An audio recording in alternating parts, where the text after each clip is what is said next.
सुरक्षा होगी? अनिल नेगी। देखिए, निश्चित रूप से एक संगठन के रूप में और सरकार के रूप में हम लोगों का विश्वास, हम लोगों की निष्ठा संवाद पे है, संविधान पे है। संविधान में जो जो प्रोसेस है, जो जो प्रोसीजर है, उसके तरीके से हम लोग समाधान निकालने का प्रयास करेंगे। और मैं आपके माध्यम से ये भी बताना चाहता हूं कि अगर कोई बिल पार्लियामेंट में इंट्रोड्यूस होता है, लोकसभा और राज्यसभा में जाने से पहले प्री लेजिस्लेटिव डिस्कोर्स होता है, उसका अखबार में प्रकाशित होता है, सुझाव मांगा जाता है।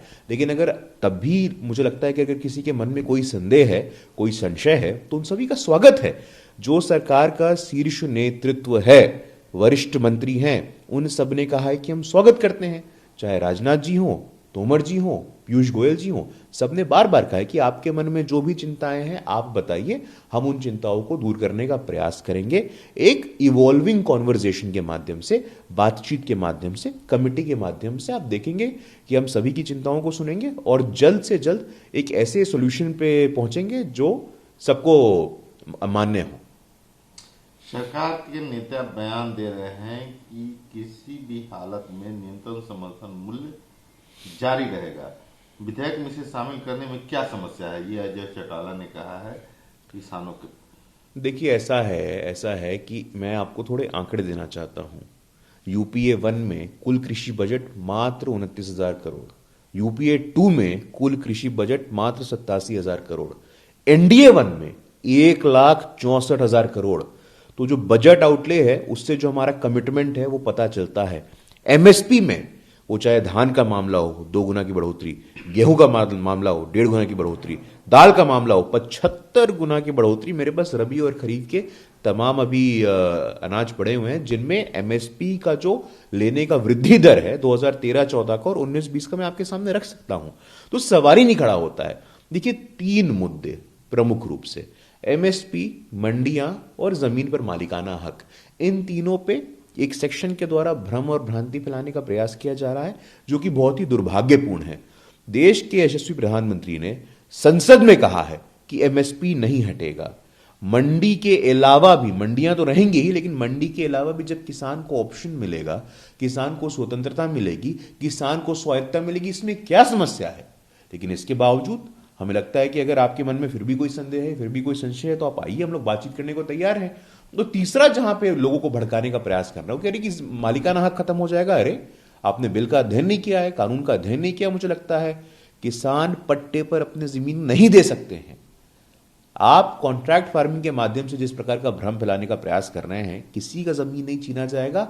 एक दीर्घकालिक प्रयास, जैसा मैं बार बार कहता हूं, देश के प्रधानमंत्री बार बार कहते हैं, हमारा लक्ष्य अंत्योदय, पंक्ति में खड़ा अंतिम व्यक्ति, उस किसान को हम लोग कल्पना में रख के सारी नीतियों का निर्माण करते हैं। और आप देखेंगे आने वाले समय में उसी किसान का, जो कि भूमिहीन किसान है, जो कहीं ना कहीं बॉन्डेड लेबर के रूप में अत्याचार सह रहा है, उसके कल्याण को ध्यान में रख करके इन कानूनों का निर्माण किया गया है। और हम देखेंगे कि उसके ध्यान की चिंता हम लोग करें। जब स्वास्थ्य सचिव से पूछा गया कि पूरे देश का वैक्सीनेशन कितने समय में हो जाएगा, तो उन्होंने कहा कि मैं सिर्फ यह स्पष्ट करना चाहता हूं कि सरकार ने कभी भी पूरे देश में टीकाकरण की बात नहीं की है। यह महत्वपूर्ण है कि हम ऐसे वैज्ञानिक मुद्दों पर चर्चा करें केवल तथ्यात्मक जानकारी के आधार पर। नहीं, निश्चित रूप से। और अभी कुछ दिन पहले हम लोगों ने देखा था कि किस प्रकार प्रधानमंत्री जी स्वयं मॉनिटर कर रहे हैं। उनका दौरा हुआ था, हैदराबाद भी गए थे, अहमदाबाद भी गए थे, उन्होंने देखा है क्या प्रोसेस हो रहा है और अभी से योजना बना रहे हैं। अभी से उनके मन में ये चिंता है कि एक बार जब वैक्सीन आ जाएगा तो उसके डिस्ट्रीब्यूशन की क्या स्ट्रेटजी होगी।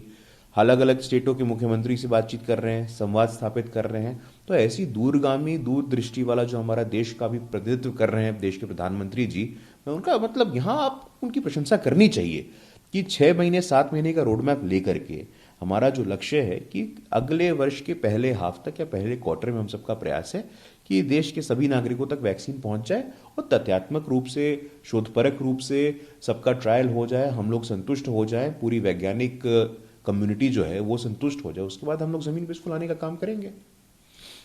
सीमा सुरक्षा बल के 56वें स्थापना दिवस पर गृह राज्य मंत्री नित्यानंद राय ने कहा कि हमारा पड़ोसी खतरनाक प्रवृत्ति का है और सीमा पर मादक पदार्थों की तस्करी के लिए संघर्ष विराम का उल्लंघन लगातार कर रहा है। हम घुसपैठ के लिए अधिक से अधिक गुप्त सुरंगों को डिस्क्लोज कर रहे हैं, पता लगा रहे हैं? नहीं, देखिए, ये तो समस्या है ही, इसमें कोई दो राय किसी के मन में नहीं होना चाहिए। पाकिस्तान की जो प्रवृत्ति रही है, आप देखिए, समय समय पे घुसपैठ के माध्यम से, ड्रग तस्करी के माध्यम से, नकली बैंक नोट के माध्यम से आप किसी प्रकार आप एक नुकसान पहुंचाने का प्रयास कर रहे हैं, लेकिन उनको इस बात का इल्म नहीं है। उनको लगता है कि देश में अभी भी पुरानी यूपीए की सरकार है और रीढ़ विहीन प्रधानमंत्री हैं। ऐसा कतई नहीं है।